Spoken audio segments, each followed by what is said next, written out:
So let's finish this lecture by looking at Ridley's argument. Ridley draws upon research in a number of scientific disciplines, and he tries to make the argument that we saw Rachel's give us in the egoism chapter.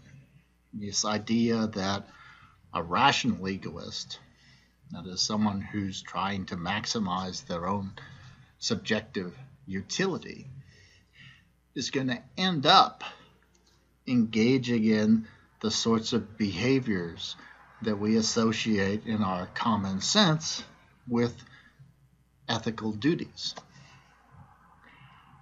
And he makes a pretty strong case for this by suggesting that egoists themselves have a strong reason to engage in cooperative behaviors, like not lying, keeping our promises, and not harming people who pose no threat to us, and so on.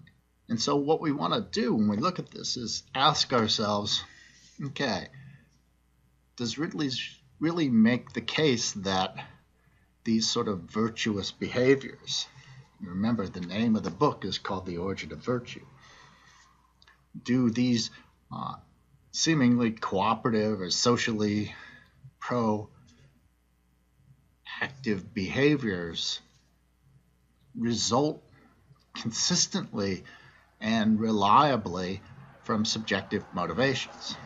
And this fellow here in our last slide is Robert Boyd. He's an anthropologist at UCLA. And some of the research that he's done is to illustrate cases where tit for tat loses. That is where cooperative behaviors aren't the behaviors that rational agents should choose in the circumstances that Boyd articulates. So, for example, we already have noticed that tit for tat isn't going to be the successful strategy to employ in single interactions between naive agents in the prisoner's dilemma. In the prisoner's dilemma, if you're just going to have one iteration, you don't know what the other person is going to do, and you use tit for tat, then you will always cooperate. Whenever that person defects, you will always get the worst individual outcome. And so it's not a winning strategy in single iterations with naive agents. Tit for tat will also lose in circumstances where you can engage in mutually beneficial cooperative behaviors with known tit for tat individuals.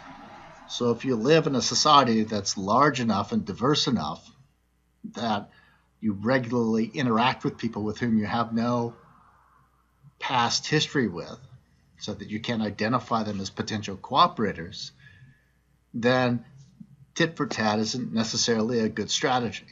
And it's important to note that we do default to tit for tat in our naive interactions with strangers all the time. At least we initially will cooperate with people even though we know nothing about them. So when you pile those 300 people, mating age people, into a little aluminum tube and send them up 30,000 feet into the air, right? They default to cooperative behaviors most of the time. They don't seem to engage in calculations about what would maximize their subjective utility in those circumstances. Tit for tat also is sort of infamous for resulting in spirals of violence. So if individuals are defaulting to tit for tat as a strategy for interacting with people, and through some mistake or miscommunication or malevolent action, someone defects on them, that is, someone engages in non-cooperative behavior with them, well, tit for tat then requires that the person engage in non-cooperative behavior with that person the next time around. And so tit for tat is often used as an explanation for why cycles of violence spring up. So someone aggrieves someone else, they feel the need to retaliate. Remember the name for tit for tat that Maynard Smith gives as retaliator. That creates a grievance in the part of the first person, who then feels a need to retaliate, and so on, and so on, and so on. And it builds in a spiral of violence. There's no way out. Now, more sophisticated versions of tit for tat can deal with cases like that. But there are two important things that we need to think about when we think about Ridley's argument. First of all, does Ridley make the case that self-interested calculations of subjective utility are the source of our cooperative behaviors, our virtues? They're the origins of our virtues. And secondly, are self-interested calculations of subjective utility the motivations that drive our behaviors in our everyday existence? And I think that Rachel's is correct to suppose in both cases it's not obvious that this is true, even if it is to our benefit in these prisoner's dilemma cases to engage in tit for tat or other kinds of reciprocal cooperative strategies.